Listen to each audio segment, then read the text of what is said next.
En el video anterior, Zelda 9 preguntó, ¿cómo es que exhibió públicamente a los principados y potestades? La respuesta no es superficial, es profundamente jurídica y está escrita en toda la Biblia. Vamos a verlo. La epístola a los Colosenses 2, 14 y 15 dice así: anulando el acta de los decretos que había contra nosotros, que nos era contraria, quitándola de en medio y clavándola en la cruz. Y despojando a los principados y a las potestades, los exhibió públicamente, triunfando sobre ellos en la cruz. Pero, ¿cómo ocurrió esto? No fue una batalla visible, fue un juicio, un cambio de decreto, porque había un decreto vigente, uno que nos condenaba, la ley. Y con ese decreto, el acusador, es decir, Satanás, el contrario, operaba. Apocalipsis 12:10. Entonces oí una gran voz en el cielo que decía: ahora ha venido la salvación, el poder y el reino de nuestro Dios, y la autoridad de su Cristo, porque ha sido lanzado fuera el acusador de nuestros hermanos, el que los acusaba delante de nuestro Dios de día y de noche. Este acusador, por supuesto, es Satanás, el contrario. Y aquí dice que fue lanzado fuera, fue juzgado y condenado. Ahora observemos esto con atención. Dios ya había mostrado este patrón antes. En la historia del libro de Esther, Amán levanta un decreto de muerte. Un acusador que busca destruir al pueblo. ¿Te suena familiar? Si no has leído la historia de Esther, te recomiendo que la leas, porque aquí no podemos profundizar en cada uno de los detalles, los veremos a grandes rasgos. Amán, un acusador, alguien que quería llevar a la muerte al pueblo de Esther, es decir, a los judíos. Y solamente por esto, por ser judíos, ellos no podían cambiar esa condición. Sin embargo, Amán quería acabar con ellos. Este acusador finalmente fue condenado por una revocación del decreto, un cambio de decreto que el rey hizo a favor de Esther y en contra de Amán. Pero Amán no estaba solo, tenía 10 hijos. Y la historia nos cuenta que Amán y sus 10 hijos fueron condenados a la horca. El acusador y su descendencia fueron condenados. Ahora miremoslo a la luz espiritual. Un acusador y 10 que lo acompañan. Así como Amán representa al acusador, es decir, a Satanás, sus 10 hijos reflejan el sistema que lo respalda, es decir, la ley de los 10 mandamientos. No es una coincidencia que hayan sido 10 hijos y que la ley contemple 10 mandamientos, el código que señalaba el pecado. Y cuando el rey emite un nuevo decreto, el sistema de acusación cae. Ese mismo patrón que acabamos de ver en el libro de Esther ocurre con Daniel. En el libro de Daniel nos muestra que los sátrapas querían tenderle una trampa a Daniel para que fuera lanzado en el foso de los leones. Levantan un decreto para condenar a Daniel, pero entonces sucede algo asombroso. Daniel 6:24.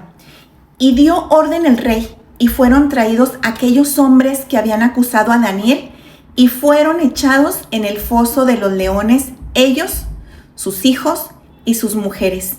Y aún no habían llegado al fondo del foso cuando los leones se apoderaron de ellos y quebraron todos sus huesos. Entonces el rey Darío escribió a todos los pueblos, naciones y lenguas que habitan en toda la tierra: paz os sea multiplicada de parte mía.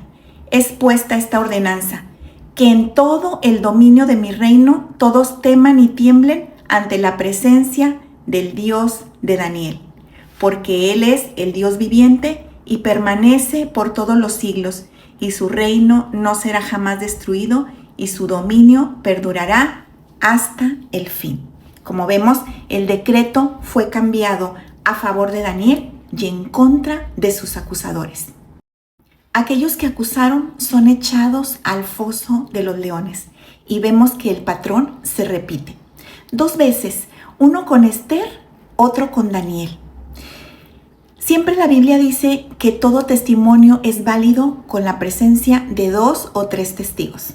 Es decir, la historia de Esther y la historia de Daniel coinciden en algo, en que había un decreto que condenaba en la historia de Esther, a Esther y a su pueblo, y en el caso de Daniel, a Daniel y a sus amigos.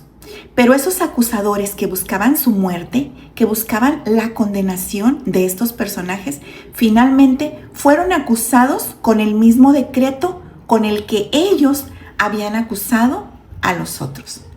Y podemos ver el favor de Dios con Esther y con Daniel. Y ahora miremos la cruz. Satanás, la serpiente antigua, había acusado a la humanidad por siglos. Pero en la cruz, Cristo hace algo definitivo. Paga la deuda completa.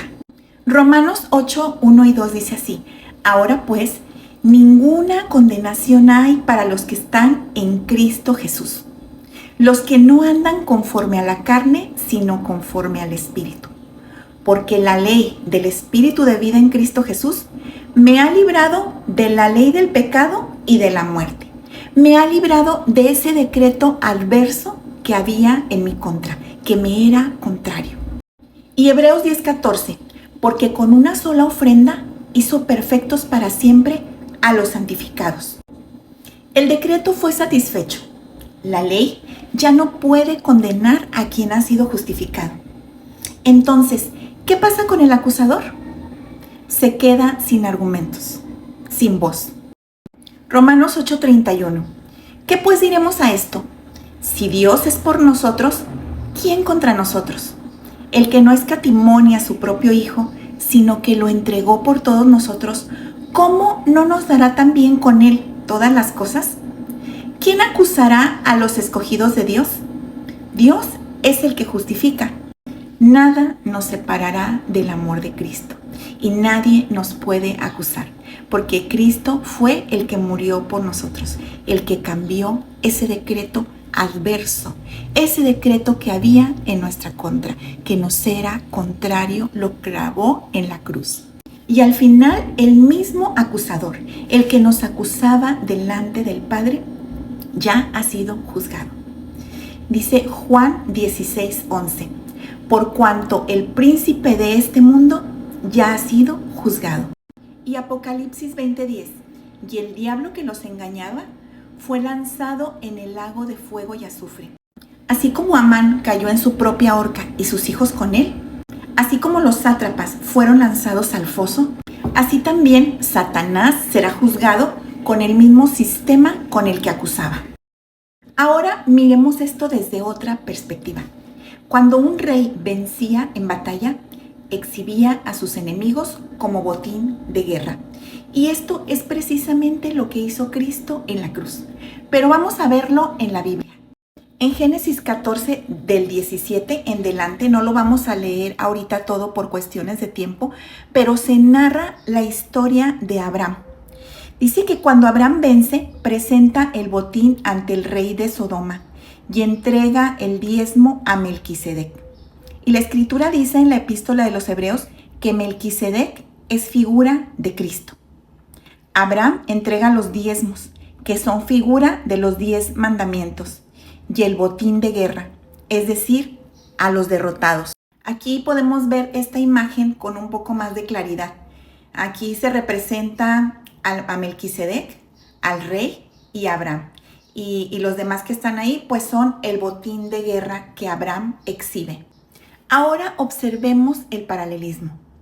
El acta de los decretos, es decir, los 10 mandamientos, fue clavada en la cruz. Lo que nos acusaba fue entregado por Cristo y aquello que se oponía fue despojado. Por eso la cruz no es derrota, es victoria legal, pública, irreversible. Cristo no solo venció, expuso, desarmó y dejó sin argumento. Dejó con la boca cerrada a todo el sistema de acusación. porque cuando la deuda fue pagada, el acusador quedó sin voz. Y eso es lo que significa que los principados y las potestades fueron exhibidos públicamente, triunfando sobre ellos en la cruz. Dios te bendiga.